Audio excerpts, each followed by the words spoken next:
தனக்கு எதிராக செயல்படும் ஓ பன்னீர்செல்வம் பக்கம் தனது ஆதரவு எம்எல்ஏக்கள் சென்று விடுவார்களோ என்ற அச்சத்தில் இருக்கும் சசிகலா அனைவரையும் கூவத்தூரில் உள்ள கோல்டன் பே ரெசார்ட்டில் அழைத்து வைத்துள்ளார். அதையும் மீறி பல எம்எல்ஏக்கள் ஓபிஎஸ் பக்கம் போவதால் ஓ பன்னீர்செல்வம் மேல் கடும் கோபத்துடன் உள்ளார். அது அவர் நேற்று பேசிய போது தெரிந்தது.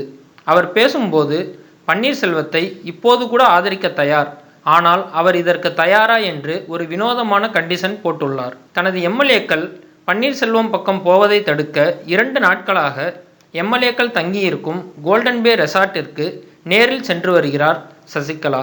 அங்கு ஒவ்வொரு எம்எல்ஏக்களையும் தனித்தனியாக சந்தித்து பேசும் சசிகலா அவர்களிடம் மிகவும் உருக்கமாக பேசுவதாக கூறுகின்றனர். மேலும் ஓபிஎஸ் பக்கம் போகாமல் இருக்க அவர்களுக்கு பல்வேறு பண உதவிகளும் வேறு வகையில் உதவிகளும் செய்ய தயார் என்றும் ஆசை வார்த்தை காட்டி வருகின்றார். இதனால் பல எம்எல்ஏக்கள் செய்வதறியாது குழம்பி போயுள்ளனர்.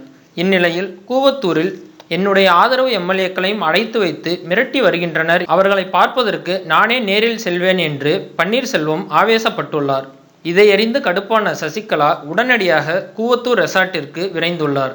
அங்கு தனது ஆதரவாளர்களிடம் பன்னீர்செல்வம் வரட்டும், நான் அவரை நேரில் பார்க்க வேண்டும், என்னை பார்த்த பிறகு அவர் எம்எல்ஏக்களை பார்த்து பேசட்டும், நான் அவரை ஆதரிக்க தயார், ஆனால் என் முகத்தை நிமிர்ந்து பார்க்கும் தைரியம் துணிச்சல் பன்னீருக்கு இருக்கிறதா என்று ஆவேசமாக சசிகலா கூறியதாக செய்தி வெளியாகியுள்ளது. மேலும் இது போன்ற செய்திகளை தொடர்ந்து பெற்றிட தமிழ் ட்ரெண்டிங் சேனலை சப்ஸ்கிரைப் செய்யுங்கள். உங்கள் கருத்துக்களை கமெண்டில் பதிவிடுங்கள். நன்றி.